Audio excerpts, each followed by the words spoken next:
Hi everyone and welcome back to the channel. Today we are going to take a nice deep breath and just relax on this Friday or whenever it is that you are watching this video in the future.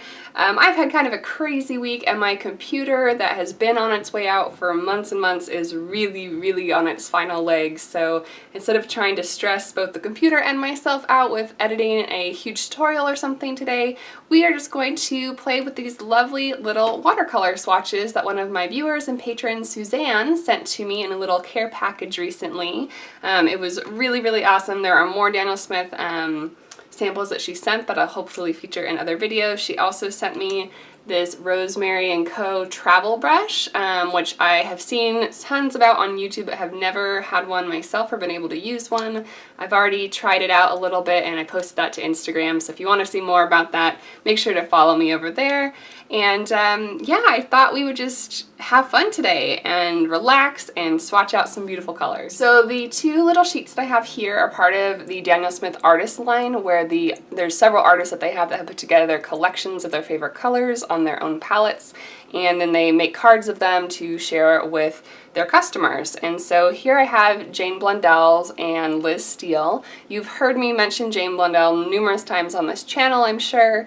She has her own blog where she catalogs and has a tremendous resource for paint comparisons within different brands and everything, so you can definitely go check out her website if you want to see more about that. I'm not as familiar with Liz Steele's work, but they are both Australian painters. Liz, from what I understand, is more plein air painting, more on the go painting, and while their palettes have some overlapping colors, there are definitely some differences, so I'm really excited to see how they have different takes on their palettes.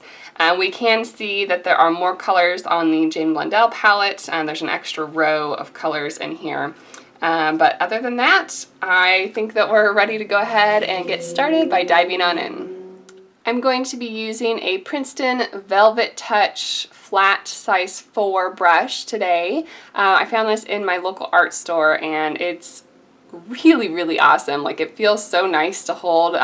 Velvet Touch, I don't know if it just refers to the bristles, but also the bar that it's, the handle, that's what it's called, the handle that it's attached to has this really soft feel. I, for the life of me, cannot get this sticker and this plastic off, which is driving me crazy. If you have any tips for me, let me know in the comment below. I got the plastic about half off and then I have nowhere else to hold it to pull it off, and maybe I need to take an X-Acto knife to it, who knows. Anyway, let's go ahead and get started. I'm just going to go ahead and start by putting a little drop of water on each of the little dots of paint to make sure that some of the more difficult paints, like the ultramarine, can lift off of the page more easily when we get to it. Some of the more mineral-based paints don't lift as well, while others we won't have a problem with. I think what I'm going to do is I'm going to go ahead and speed up the footage for you while I'm swatching all these out. Not too fast, but I'll at least give you some pretty music to listen to, and then we will come back at the end of the video and talk a little bit about the colors.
Alright, so here are all the colors swatched out from these two artist palettes, and they do have some overlap. So the colors that are the same between both are the Buff Titanium, Hansa Yellow Medium, Transparent Pyrrole Orange, Quinacridone Rose, Indanthrone Blue, Ultramarine Blue, the Cerulean Blue Chromium, the Sap Green, the Perylene Green, and the Quinacridone Gold. There is some variation between the two artists, between the other shades that they use, as well as their earth tones and that kind of thing. Like I mentioned at the start of the video, that the Jane Blundell palette has 3 extra colors in it. But if we kind of do like a side-by-side comparison about the types of colors that are in each palette, they both have a medium yellow. It's interesting, neither of them have a cool yellow though. So they went for a medium yellow, and Liz Steele has a warm yellow, which is the new Gamboge, or like a Hansa Yellow Deep would also kind of fit into this category. While Jane Blundell does not. She uses her Quinacridone Gold kind of as her warm yellow, it looks like here. Versus Liz keeps hers in her neutrals, which is what I do. I keep it in my neutrals section. I have Transparent Pyrrole Orange just like the two of them do, and this is a really, really, really red orange, so you could definitely use this as your warm red on your palette if you'd like to. It looks like both of them actually do use it as their only warm red. Jane Blundell has 2 cooler reds. One is a dark cool red, which is Pyrrole Crimson. This is a really pretty color. I don't have it on my palette, and I haven't used it much in the past, but it's a really, really lovely deep color, but it's similar to an alizarin crimson or a carmine, so you could use either of those there. The Quinacridone Rose is the same in both palettes, which is your really cool pink. Both have Indanthrone Blue, which is your nice deep, dark, moody blue. Both use ultramarine. I really like Jane Blundell has a phthalo blue red shade. Typically we see green shades in most places, but this is a color I had always been curious about. I had seen it on my Schminke, the new colors for 2017. They have a new version, I think it's called Sapphire Blue, I could be wrong, or Sapphire Phthalo Blue, and it's very similar to this color, and I'd actually think I'd like to, once I run out of my phthalo blue, which will take a while, I have a lot of it on hand, but my green shade that is, I would like to try and replace it with a red shade, or maybe even replace my ultramarine since it's a warmer red and this is a warmer red. Maybe I'll swap that out later in the future. It's really interesting that they both also, in general, contain the chromium blue, or the cerulean blue chromium and buff titanium. I don't know if this is something that's like local to Australia and the colors just work really, really well. I know that Jane Blundell is a huge, huge fan of the buff titanium. I have it. I added it to my granulation palette. I don't find a lot of uses for it, although I'm sure if I live somewhere with lots of beaches or deserts it would come in handy. This I'm assuming is more of their sky blue. I tend to like to mix the cobalt teal and ultramarine together to get kind of a similar shade there that has a little bit more brightness to it. These seem a little bit heavier and darker and moodier. I wouldn't say that these two colors up next are comparable, but they kind of fill in like this miscellaneous between blue and green role. So Liz Steele uses the cobalt teal blue. I mentioned I have this on my permanent palette, but mine is from M. Graham. It granulates a little bit less. And Jane Blundell has phthalo green blue shade, which I also have on my permanent palette, and I really, really enjoy mixing with just about everything. Then they both have the dark perylene green, which makes these beautiful, deep, moody colors when you mix it with anything else. It's just so beautiful. They both have the sap green. I have both of those colors on my palette as well. Then Jane also adds an undersea green to her palette, which is a convenience mixture of ultramarine, and I don't know off the top of my head which yellow it is.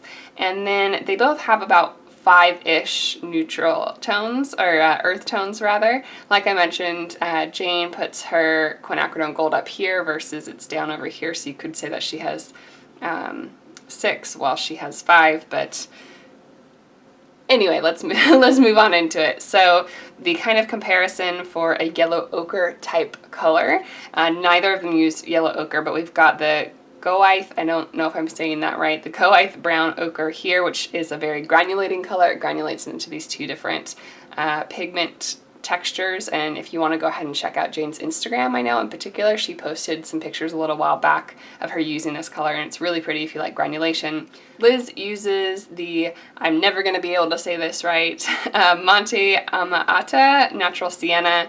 I really like this color. I've been curious about it since pretty much day one of my watercolor journey. It's one of the only colors that's been on my list for that long that I haven't gotten to play with much, and it's really, really beautiful. And I think once I've run out of my yellow ochre, I'm a huge fan of yellow ochre. This is made out of the same pigment, I believe, as the yellow ochre, but I would like to try out this variation of it. Then we've also got kind of our warm brown roll, which in Jane's palette is the burnt sienna, and in Liz's palette it's the transparent red iron oxide. We've got a kind of heavier pink or reddish type of earth tone, which in Liz's palette is the Potter's Pink. This color is really hard to re-wet. You might have seen other YouTubers talk about it. It just takes a little bit more work to get it up. It granulates really heavily, and it is semi-transparent versus the Indian red, which is PR 101, but it's that really thick, deep, opaque color. Recently, when I did my Graham look back, I was really interested in the Terra Rosa color that they have, and this is very similar to that. Then Jane has kind of two versions here of her darker tones like I do. I have a burnt umber and very recently added a raw umber.